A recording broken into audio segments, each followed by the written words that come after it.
Para conocer cómo actúa el beta bloqueador, primero tenemos que saber cómo actúa la noradrenalina.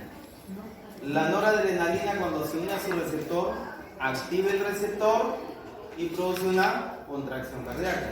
¿Listo? Y lo que hace el beta bloqueador solamente es impedir que la noradrenalina ejecute eso. Uno segundo receptor. ¿No? Impiden. Simplemente es como yo pongo una llave acá y abro la puerta. Esa es la noradrenalina. Y ejecuto. Estoy grabando, ¿no? ¿No? Le da la presión. Pero hay llaves que ingresan No abre. y no abren. Pero la que abre la tengo en la mano. Mientras la llave que está aquí esté ahí prendida, no puedo usar la que abre. Eso es el medicamento. Ese es el propranolol. ¿Listo? Aquí esta es la llave que no abre. Y esta es la que abre. Mientras está aquí, yo no puedo usar esto. No, pues. Ah. ¿Listo? Por En la eso, llave que no propranolol abre. lo pongo acá. Pero esta no abre, no activa el receptor. Esa es la noradrenalina.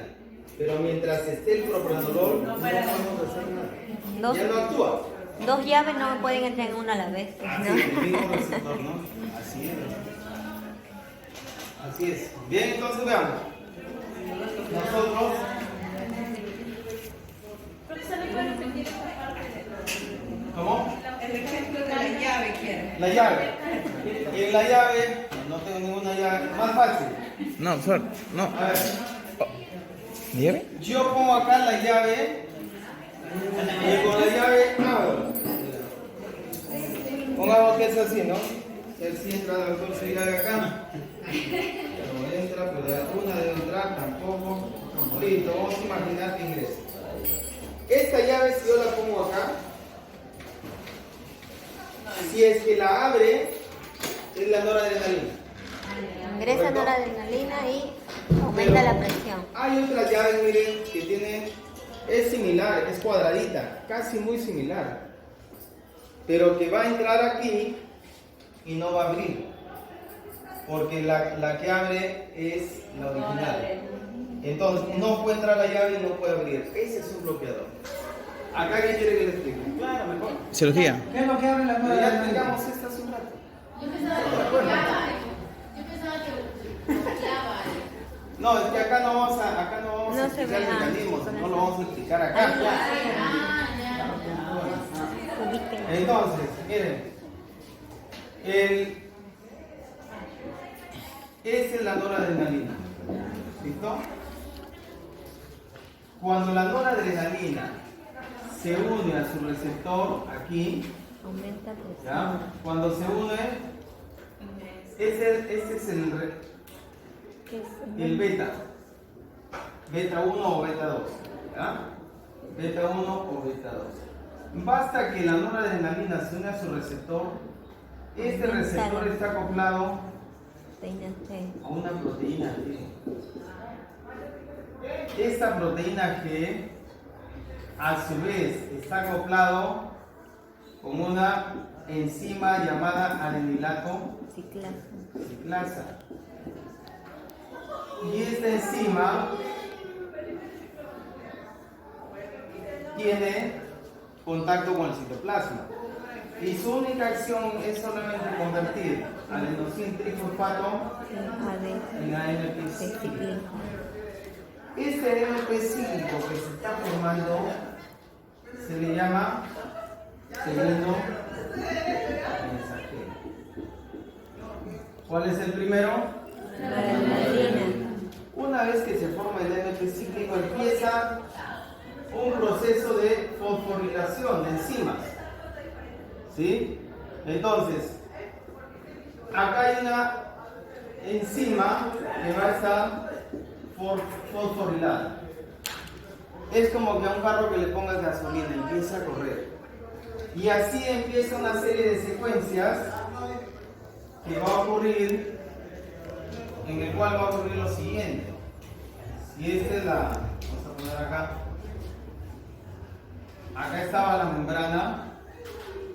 Lo que va a hacer es que aquí va Canales. lo que va a hacer todo este proceso de fosforilación de enzimas es que en algún momento se apertura un canal iónico de calcio. Y si se le apertura la puerta, ¿quién ingresa al corazón? No. Si digo canal iónico de calcio, ingresa calcio del extracelular. Alinsa. Pero como el calcio no es egoísta, ingresa y en el retículo sarcoplásmico hay un almacén de calcio, él llama a sus compañeros Venga. calcio y saca todos los calcios, y cuando sale el calcio, por acá hay otra estructura llamada troponina C que le gusta unirse ¿a quién? Al calcio. Entonces, la troponina C unida al calcio, basta que se unan y de pronto la actina y la miosina también quieren hacer lo mismo.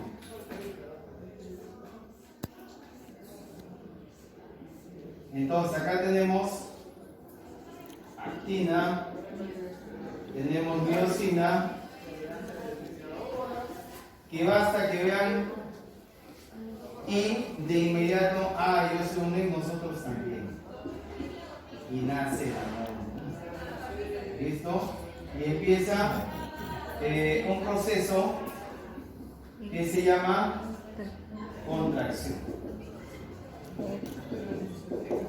Entonces, si esa contracción se lleva en el corazón, ¿qué ocurre con la frecuencia cardíaca?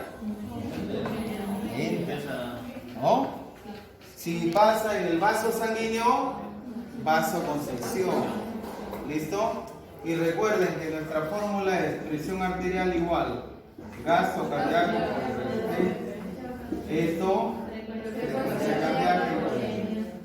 Si aumenta la frecuencia, aumenta el gasto. Por lo tanto, la noradrenalina es una sustancia hipertensora.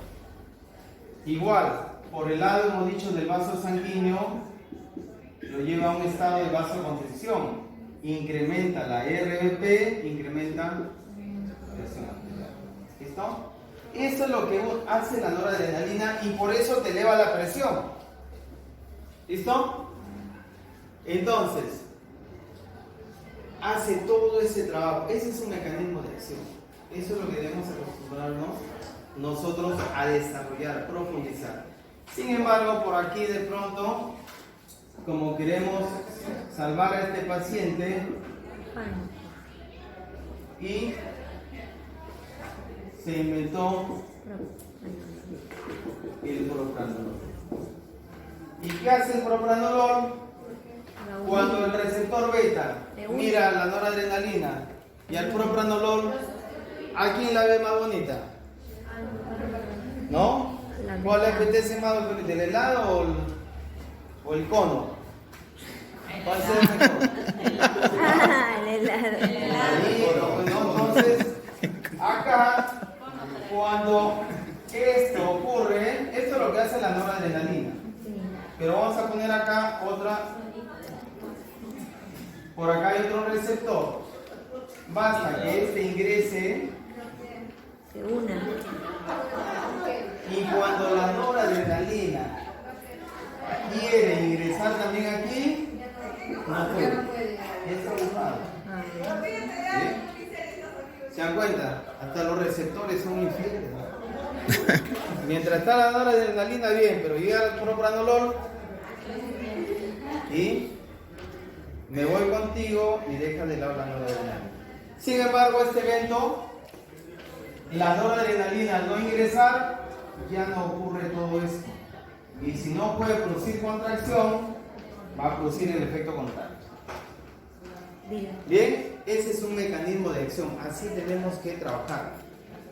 Las vías de segundo mensajero son el AMP cíclico, también tenemos GMP cíclico y la fosfolipasa C. ¿Ya? Entonces, AMP cíclico, estos tres son vías de segundos mensajeros. Entonces, si pueden, en su libro le dan una revisión, porque hay muchísimos fármacos que lo que hacen es activar o desactivar la vía de segundo mensajero. ¿Listo? ¿Preguntas? ¿No hay preguntas? Siguiente pregunta. Vamos, doctor, ¿qué dice la guía? Vamos a acabar aquí en la guía. Objetivos, hemos dicho, el objetivo general es mejorar la calidad de vida del paciente o disminuir la morbimortalidad del paciente. Es un objetivo, cualquiera de los dos. ¿Mejorar qué? Pero también debo tener los objetivos específicos. Hay una pregunta ahí. ¿No? Y ahí sí ya podemos decir, normalizar la presión por valores de... ¿Qué valores debemos bajar? ¿Será 120 sobre 80? 30. En el diabético es 130, ¿ya? 130 sobre 90. Tenemos que ir de a poco, ¿no? En una paciente que no es diabética, 140-90. En el diabético se recomienda bajar a 130-90.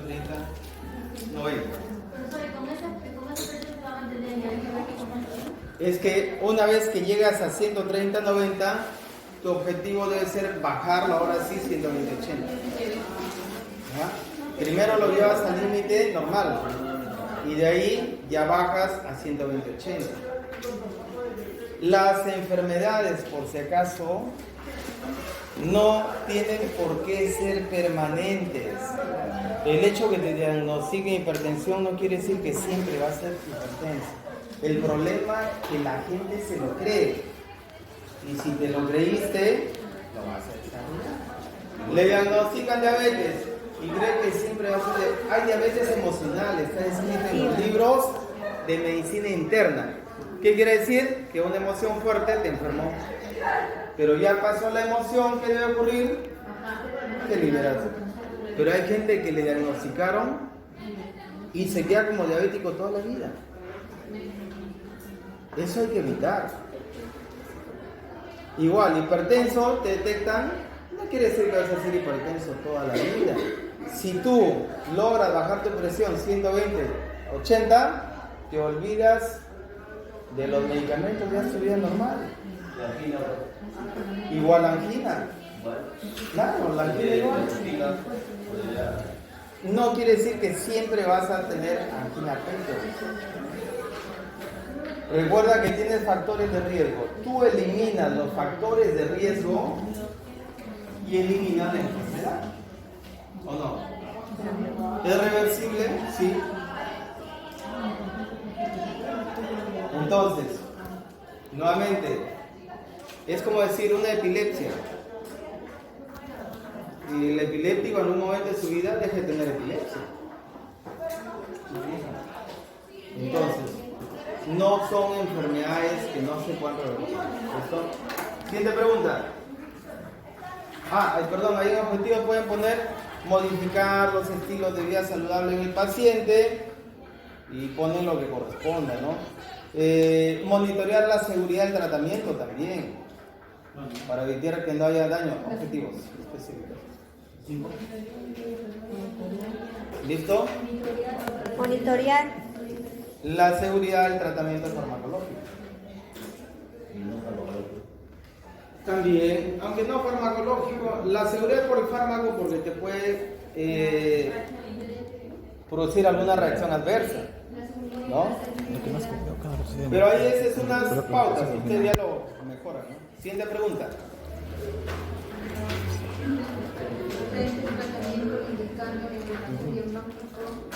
Muy bien, sustente el tratamiento. Aquí es donde nosotros debemos...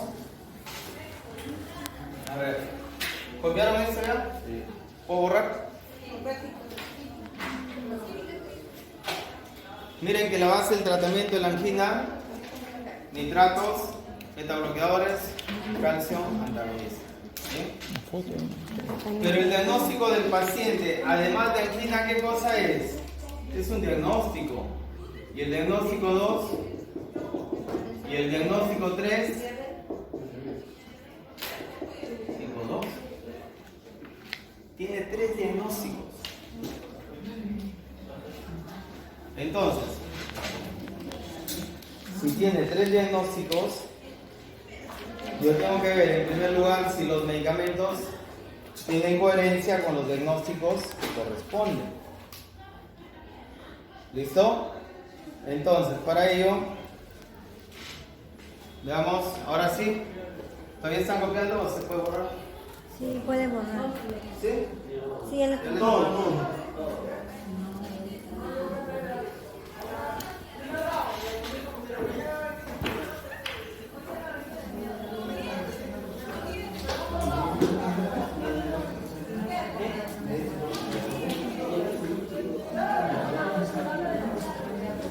Ahí lo vamos a dejar esto. Miren. ¿Qué medicamentos tenemos? A ver. medicamentos están Medicamentos. propranolol de 80 miligramos día. Propranolol. Propranolol 80 miligramos día. día. ¿Qué más? Mini. ¿Qué contiene el Midiab? Minidiab. ¿Qué contiene? ¿Ya buscaron qué contiene? Minidiab. Mini. Mientras lo buscan, ¿qué más? ¿Qué otro fármaco? ¿Qué contiene Rosar?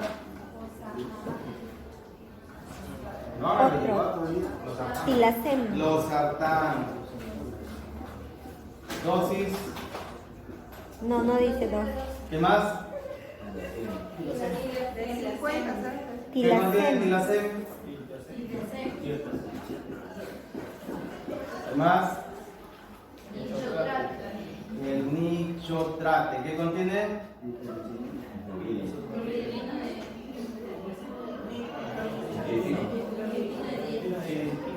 Ni filipinos, ni nichotrate.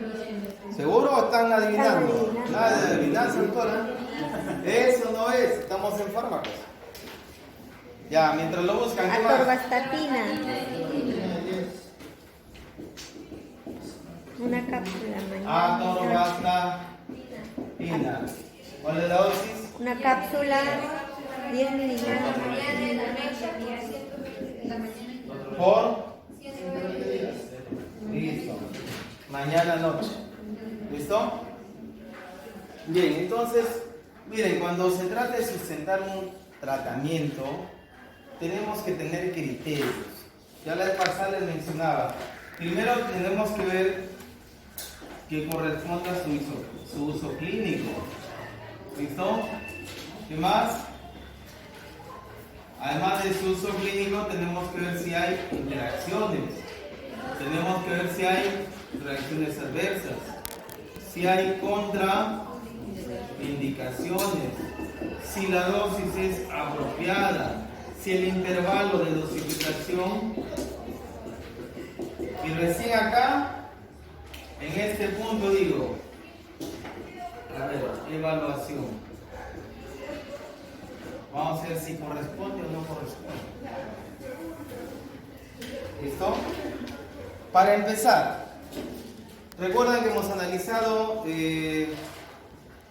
colesterol, triglicéridos. ¿Cómo va el paciente? ¿Tiene dislipidemia o no? ¿Sí? A ver. Porque en el análisis que hemos hecho dijeron colesterol está en el rango, triglicéridos está en el rango. ¿Para qué es la atorvastatina? ¿Y el paciente tiene dislipidemia? No tiene. Por lo tanto, y su índice de masa corporal está en sobrepeso. Por lo tanto, será necesario un fármaco en un paciente que tiene valores normales de colesterol, triglicéridos y un ligero sobrepeso. De inmediato decimos aquí no, porque yo puedo modificar la dieta y con una dieta el paciente va a bajar su índice de masa corporal. y no tiene problemas de colesterol, no tiene problemas triglicéridos. Entonces de inmediato es ese medicamento. Ahora, ¿cuál es la dosis? Vean la dosis de atorvastatina. Mañana y noche. No, el libro, ¿qué dice? Es una diaria. ¿Y acá qué le están diciendo? Mañana y Día y noche. noche. Entonces, por la dosis, o sea, uno, no se requiere porque no tiene necesidad el paciente, y la dosis no es la correcta. Miren los dos puntos. Entonces, hay que evaluar, en este caso, más que la dosis, el intervalo de dosificación, podríamos decir, ¿no? Pero igual, dosis diaria. Bien, lo otro, el paciente, ¿ya ubicaron estos dos productos? Minidial y Nicotrate. ¿Ah? Ya, lo dejamos, luego lo abrimos. Bien, veamos. El propranolol. Miren, ¿qué diagnósticos tiene el paciente? Angina, hipertensión, diabetes. ¿El propranolol se emplea en la hipertensión arterial? Sí, es un antihipertensivo. ¿En la angina? También. ¿Y en la diabetes? No, pero claro, no es para la diabetes. Sin embargo, se dice que los pacientes diabéticos no se recomiendan los beta bloqueadores porque produce hiperglicemia. Entonces, el medicamento se puede emplear en la hipertensión y en la angina, pero ¿en diabetes sería apropiado? No. Por lo tanto, ese medicamento, por uso clínico, está contraindicado. ¿Dónde está contraindicado en diabetes? Mellitus. Sí tiene uso clínico en la angina pectoris y en la hipertensión, pero está contraindicado la diabetes, o se debe tener precaución en diabetes. Entonces, digamos, ¿no? ¿Se han dado cuenta cómo hacemos el análisis para sustentarlo? Se debe tener precaución, ¿ya? Pero igual, tenemos propranolol y tenemos losartán y diltiazem. ¿El losartán para qué se emplea? La hipertensión arterial, por lo tanto es correcto. Diltiazem se emplea en angina. ¿Qué dice doctor? ¿Se emplea en angina el diltiazem o no? Sí. Sí, un calcio antagonista. Calcio antagonista. Entonces tenemos que este se utiliza en hipertensión y en angina pectoris. Por lo tanto, sí correspondería. Bien. Entonces, por acá debemos tener el glipizida y el otro. ¿No hay isosorbide en el tratamiento o isosorbides? ¿Cuál es? Debe haber isosorbide o nitroglicerina. Uno de los dos. Miren que tenemos isosorbide y nitroglicerina. ¿Ya? Pero ustedes, el trabajo de ustedes es justamente ver qué contiene. ¿Ya? Entonces, este es para la diabetes. Por lo tanto, esto podríamos decir que sí. Losartán, igual. El diltiazem, que hemos dicho. El isosorbide, ¿se emplea en la angina pectoris? Sí, se emplea, ¿no? Y podríamos decir que esto lo podríamos emplear en el cuadro agudo. En el momento de la crisis, tu pastillita debajo de la lengua, ¿no? Ahí y te resuelve el caso. Y acá tienes los losartán y diltiazem, antihipertensivos, pero también el diltiazem para la angina. Entonces, miren, sustentamos el tratamiento. Se recomienda retirar propranolol porque puede disminuir la eficacia del glipizida en el tratamiento de diabetes porque produce hiperglicemia. La atorvastatina no se requiere porque el paciente no tiene dislipidemia. Entonces, este fármaco lo retiras Y este fármaco también. Y nos quedamos con estos fármacos, ¿no? Hasta ahí es el análisis. ¿Ya? Siguiente pregunta. ¿Podría usted sugerir una mejor forma de tratamiento? Muy bien. Mientras que acá has hecho tu análisis para sustentar, ahora sí, ustedes como farmacéuticos, un esquema más apropiado. Entonces, ahí viene el punto, ¿no? Entonces, acá hay algunos medicamentos que se han considerado. Sin embargo, miren, probablemente la diabetes no está controlada. ¿Por qué? Porque el paciente está tomando propranolol. Hemos dicho que aumenta la glicemia. Segundo, glipicida, sí es un fármaco que suple diabetes, pero hay otros fármacos alternativos, ¿no? Hay metformina, hay glibenclamida, entonces, entre otros, ¿no? Losartán y diltiazem. En realidad, para seleccionar antihipertensivos, según las sociedades de cardio, nos dicen que el medicamento de elección en el tratamiento de hipertensión son los diuréticos. Y dentro de ellos, las tiacidas, como hidroclorotiazida, representan una de las mejores elecciones. ¿Ah? Que podríamos incorporarlo. Lo otro es que al retirar el propranolol, para el caso de diabetes, si es que con el mismo antidiabético al cabo de 2 meses se mantienen los valores de glicemia, entonces lo que hay que hacer es cambiar el fármaco para la diabetes. La presión arterial, mantener estos fármacos, se puede mantener losartán, se puede mantener diltiazem, isosorbide, y para la diabetes la glipicida, ¿no? Es decir, los mismos medicamentos. Ese sería el esquema 1. Hay que verificar la dosis que corresponden. O lo que también podemos hacer es cambiar losartán por hidrocloro. ¿Cambiar o potenciar solamente con la hidrocloro?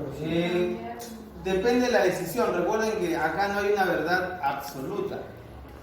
La figura es que si agregas, ya tienes hidroclorotiazida, losartán y diltiazem, 3 fármacos que te bajan la presión. Entonces, nos dicen que este es el de mayor eficacia.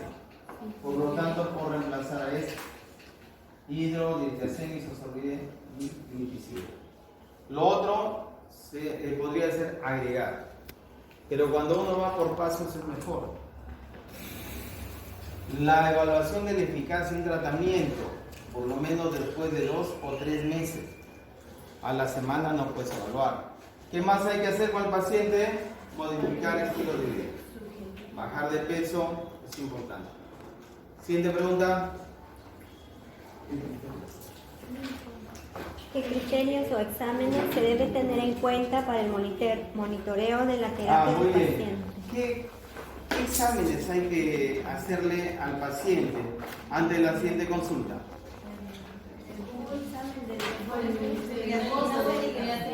A ver, la glicemia tiene que estar, de hecho, una glicemia.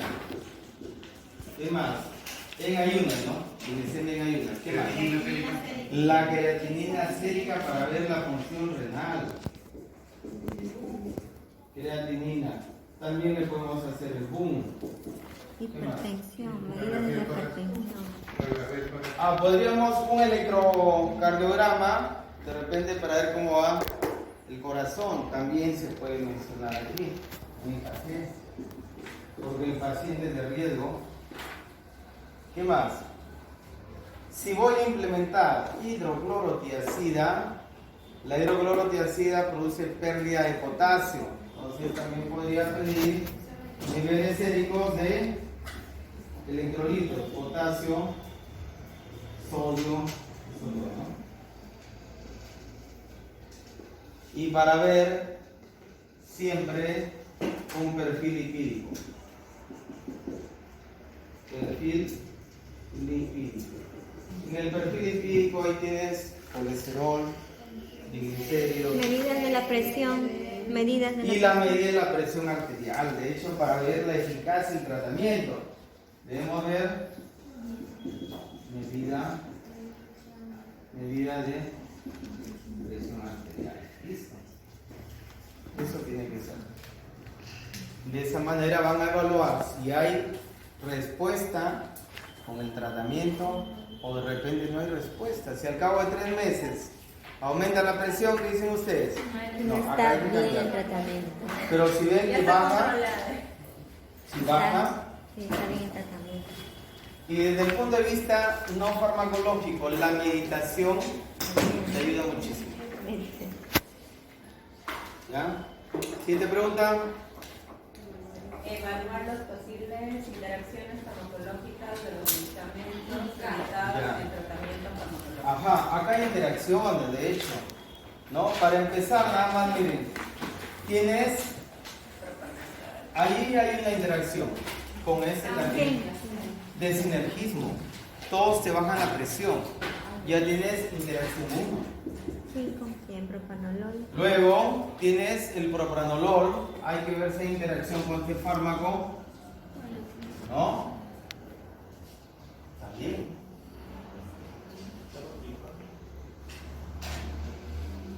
Igual, estos dos igual. Hay interacción. Hay interacciones que son favorables, otras que son desfavorables. Hay que evaluar como sinergismo, como antagonismo, ¿no? En este caso, el sinergismo para bajar la presión, antihipertensivos, ¿no? Sin embargo, cuando ya pones isosorbide, te puede producir una hipotensión, te baja la presión Es más con más bravo. intensidad y eso ya no es favorable, ¿no? Ahí tienes 3 antihipertensivos más el isosorbide que baja la presión también. Puede haber interacción desfavorable. Bien, jóvenes, hasta ahí nos quedamos. De su libro, por favor.